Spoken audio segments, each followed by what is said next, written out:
Mari kita akan berdoa untuk kita menerima firman Tuhan. Bapa yang di surga, Bapa di dalam nama Tuhan Yesus Kristus, kami bersyukur Tuhan. Saat ini kami akan kembali menerima kebenaran firman-Mu Tuhan. Mohon sucikan dan kuduskan kami, layakkan kami. Allah Roh Kudus tolong kami, sehingga firman yang kami terima dapat kami terima secara penuh di dalam kehidupan kami. Kami menyerahkan roh, tubuh, jiwa kami ditutup bungkus dalam darah Tuhan Yesus Kristus. Kami siap menerima kebenaran firman-Mu. Puaskan kami melalui kebenaran firman-Mu pada saat ini. Di dalam nama Tuhan Yesus Kristus kami berdoa. Haleluya. Amin. Puji Tuhan. Shalom saudara-saudara. Saat ini kita akan menerima firman Tuhan yang diambil dari kitab Injil Markus pasal 4 mulai ayat 35 sampai 41. Akan saya bacakan dengan judul perikop angin ribut diredakan. Pada hari itu, waktu hari sudah petang, Yesus berkata kepada mereka, "Marilah kita bertolak ke seberang." Mereka meninggalkan orang banyak itu lalu bertolak dan membawa Yesus serta dengan mereka dalam perahu di mana Yesus telah duduk, dan perahu-perahu lain juga menyertai dia. Lalu mengamuklah taufan yang sangat dahsyat dan ombak menyembur masuk ke dalam perahu sehingga perahu itu mulai penuh dengan air. Pada waktu itu Yesus sedang tidur di buritan di sebuah tilam. Maka murid-muridnya membangunkan dia dan berkata kepadanya, "Guru, engkau tidak peduli kalau kita binasa?" Ia pun bangun, menghardik angin itu dan berkata kepada danau itu, "Diam, tenanglah." Lalu angin itu reda dan danau itu menjadi teduh sekali. Lalu ia berkata kepada mereka, "Mengapa kamu begitu takut? Mengapa kamu tidak percaya?" Mereka menjadi sangat takut dan berkata seorang kepada yang lain, "Siapakah gerangan orang ini sehingga angin dan danau pun taat kepadanya?" Pada satu hari Tuhan Yesus berada di pinggir danau. Danau ini adalah Danau Galilea, saudara. Walaupun di sini tidak dicatat, tetapi kalau saudara mengamati dari kitab ini di dalamnya, saudara, nanti saudara akan tahu bahwa ini adalah Danau Galilea. Contohnya ketika Tuhan Yesus memanggil murid-muridnya yang adalah nelayan, juga yang ada ikannya, tentunya yang paling besar di situ Danau Galilea, tidak mungkin Laut Mati. Dan juga dekat di situ adalah dekat dengan Kapernaum, di mana Yesus tinggal. Ya, dengan dasar itu kita bisa tahu bahwa itu Danau Galilea. Tuhan Yesus di tepi danau dengan banyak orang dikatakan. Karena sebagaimana biasa Tuhan Yesus berkeliling. Dia menginjil, mengajar dan menyembuhkan orang sakit dan mengusir setan yang merasuki orang. Waktu dikatakan hari sudah petang, Tuhan Yesus dan murid-muridnya menyeberang ke danau dengan perahu. Tetapi Tuhan Yesus tidur di buritan perahu di bagian belakang, saudara. Dikatakan lalu datanglah taufan yang dahsyat, ombak yang bergelora itu membuat air mulai masuk ke dalam perahu. Murid-muridnya, sebagaimana yang kita tahu, ada yang berpengalaman sebagai nelayan. Dia berusaha menghadapi taufan itu, menghadapi ombak yang bergelora. Tetapi yang terjadi justru kepanikan, putus asa pada saat justru mereka berusaha menguasai itu, situasinya jadi gagal ya. Dia berusaha menguasai. Dan tindakan yang terakhir, tidak ada tindakan yang lain kecuali hanya mereka bisa berseru kepada gurunya, guru agung mereka, Tuhan Yesus. Katanya, "Guru, engkau tidak peduli kalau kita binasa?" Aneh, saudara. Ya. Tapi sebetulnya kalau kita bisa melihat itu bukan sesuatu yang aneh. Ya. Anehnya di mana, saudara? Tuhan Yesus tuh tidak bisa terbangun ketika ada taufan, suaranya tentu keras. Apalagi sampai airnya tuh bergelombang menimbulkan suara yang keras, itu tentu, saudara. Tapi itu tidak membuat Tuhan Yesus bangun, saudara. Yang membuat Tuhan Yesus bangun dan Tuhan itu segera merespon justru karena seruan dari murid-muridnya yang di dalam keadaan ketakutan dan dia putus asa. Itu yang membuat Tuhan Yesus bangun. Kalau kita lihat suaranya tentunya tidak begitu keras, saudara. Iya. Dibanding dengan taufan dan gelombang yang ada. Dan ketika Tuhan Yesus bangun, dia segera bertindak, dia menghardik angin dan danau itu. Katanya, "Diam, tenanglah." Lalu angin taufan langsung reda, danau itu pun menjadi teduh. Dan di situ Tuhan berkata kepada mereka, katanya, "Mengapa kamu begitu takut? Mengapa kamu tidak percaya?" Saudara yang dikasihi Tuhan, kita melihat di dalam firman Tuhan, murid-murid Tuhan mengalami situasi di mana situasi itu situasi yang berbahaya, situasi yang menakutkan,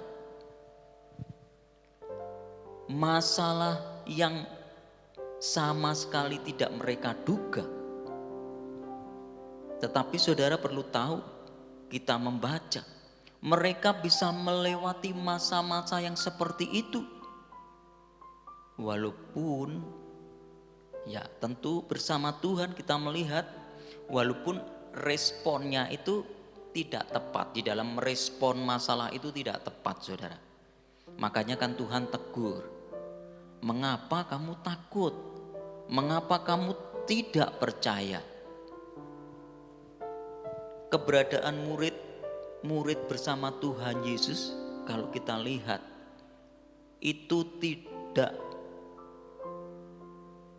berarti menghindarkan mereka dari masalah atau bahaya. Tetapi kebersamaan dengan Tuhan akan pasti membuat para murid mampu menghadapi masalah dan bahaya. Tuhan katakan, Tuhan tidak berjanji langit itu biru. Tuhan tidak berjanji jalan itu rata. Tetapi Tuhan berjanji penyertaannya, saudara. Keadaan kita pun sebagai orang percaya di dunia ini memiliki kesamaan dengan keadaan yang terjadi pada murid-murid Tuhan Yesus ya, dalam situasi yang berbahaya.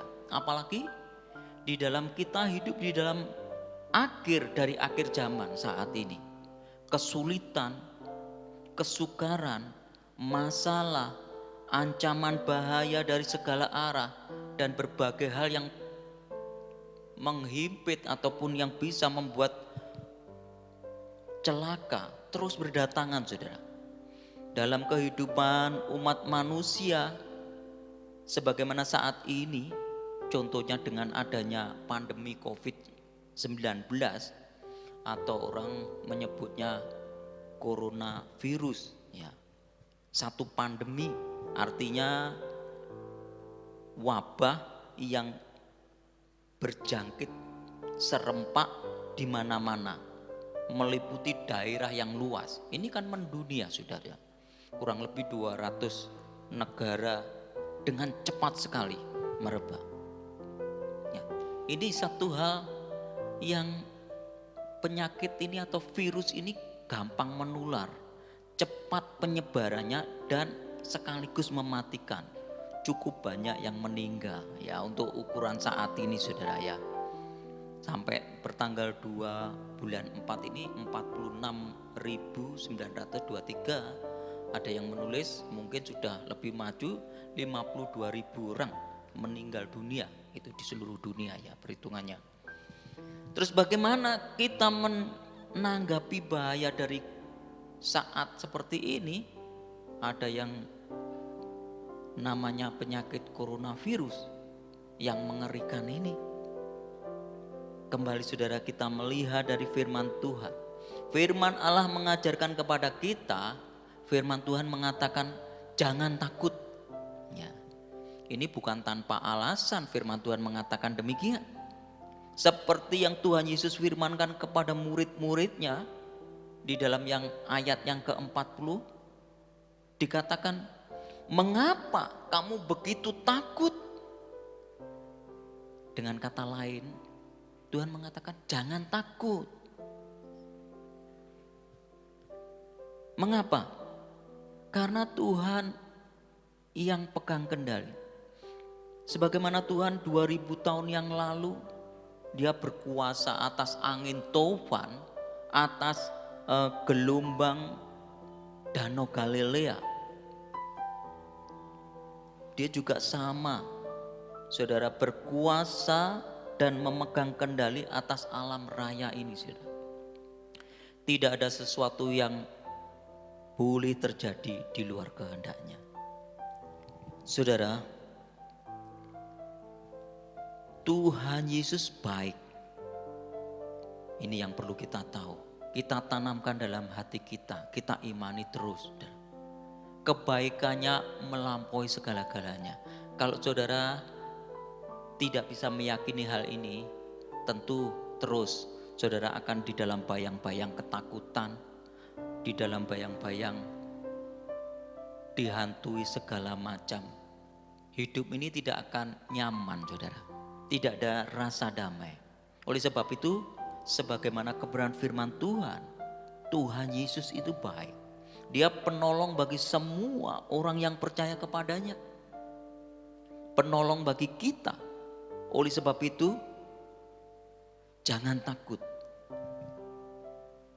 Markus 4 ayat 40, kata Tuhan Yesus juga kepada murid-muridnya, mengapa kamu tidak percaya?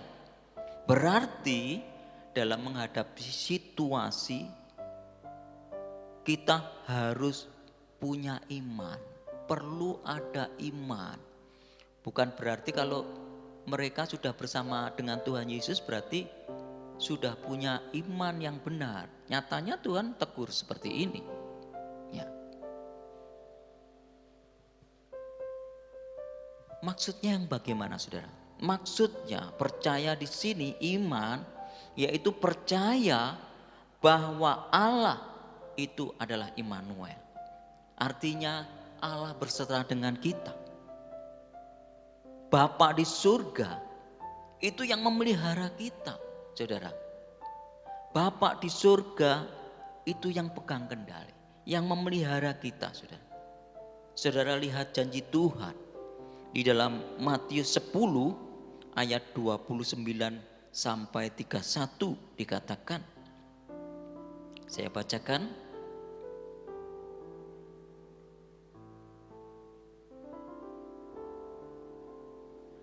Bukankah burung pipit dijual 2 ekor seduit?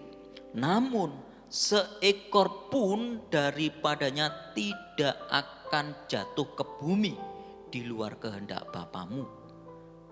Dan kamu, rambut kepalamu pun terhitung semuanya. Sebab itu janganlah kamu takut, karena kamu lebih berharga daripada banyak burung pipit. Inilah janji firman Tuhan. Saudara lebih berharga daripada banyak burung pipit. Oleh sebab itu, di mata Tuhan, kita tuh menjadi orang-orang yang dikasih, saudara. Karena apa? Kita tuh berharga di mata Tuhan, di pemandangan Dia. Tentu Dia akan memelihara kita, menjagai kita. Oleh sebab itu dalam segala apapun juga mari kita punya iman.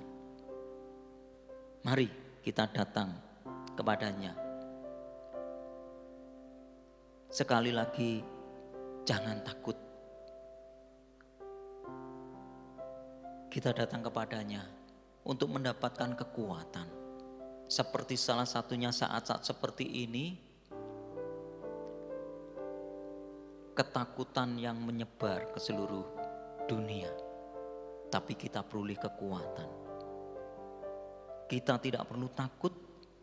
Kita boleh merasakan damai sejahtera. Di mana saat ini banyak orang merasakan ketakutan, tidak ada damai sejahtera. Tetapi janji firman Tuhan bahwa Tuhan Yesus telah memberikan damai sejahteranya. Di dalam nama Yesus kita boleh memperolehnya. Inilah kebenaran firman Tuhan yang boleh memberikan kekuatan kepada kita, yang menjadi jaminan nyata atas kita semuanya. Kiranya Tuhan terus akan mengingatkan kepada kita, memberikan kekuatan, sukacita. Allah Roh Kudus akan selalu menolong kita di dalam hidup kita seperti hingga saat ini. Tuhan memberkati kita. Amin. Kita akan berdoa, tetapi kita akan nyanyikan dulu satu lagu Ku Sembah Kau Allahku. Kita ambil dari kurnya saja.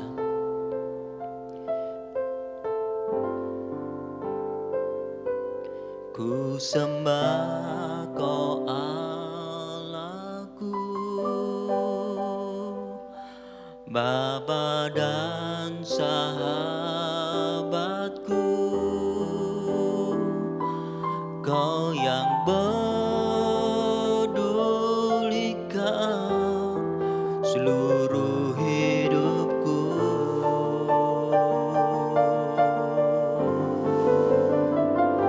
Walau lewati lembah, aku tak ditinggalkan. Yesus kekuatan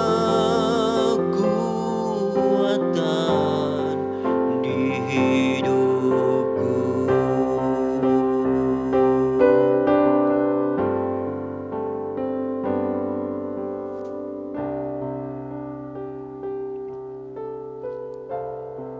Terima kasih Bapa. Mengucap syukur kepada Engkau ya Bapa. Firman-Mu hari ini, Engkau menjanjikan kekuatan, pertolongan, perlindungan daripada Engkau, perlindungan yang sempurna. Jangan takut, firman-Mu mengatakan. Janji-Mu ya dan amin. Kami percaya kepadamu ya Tuhan Yesus. Firman-Mu adalah jaminan pasti bagi kami. Dan saat ini Tuhan, mohon selalu pimpinan dan bimbingan-Mu terus Tuhan. Melewati saat-saat seperti ini, di mana ada kegentaran, ketakutan bagi banyak orang. tapi Engkau yang terus memimpin dan membimbing kami. Immanuel, kami percaya Tuhan Yesus. Terima kasih ya Bapa Surgawi. Terima kasih. Dan saudara-saudaraku yang dikasihi Tuhan, saudara-saudaraku, engkau adalah orang-orang yang berharga di dalam Tuhan Yesus Kristus. Sekarang terimalah berkat rahmat anugerah kasih karunia dari Allah Bapa, cinta kasih sayang dan damai sejahtera dari putranya, dan di dalam pimpinan, bimbingan Roh Kudusnya hingga Maranatha Tuhan Yesus datang kembali. Di dalam satu nama Tuhan Yesus Kristus kami berdoa. Haleluya. Bersyukur Bapa, ku bersyukur Tuhan buat kasih setiamu di dalam hidupku. Ku bersyukur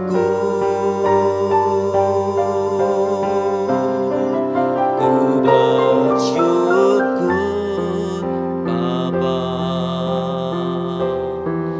ku bersyukur Tuhan, sebab kasih setiamu di dalam hidupku. Ku bersyukur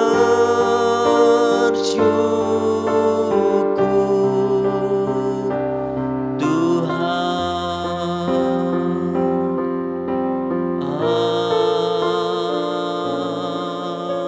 Amin.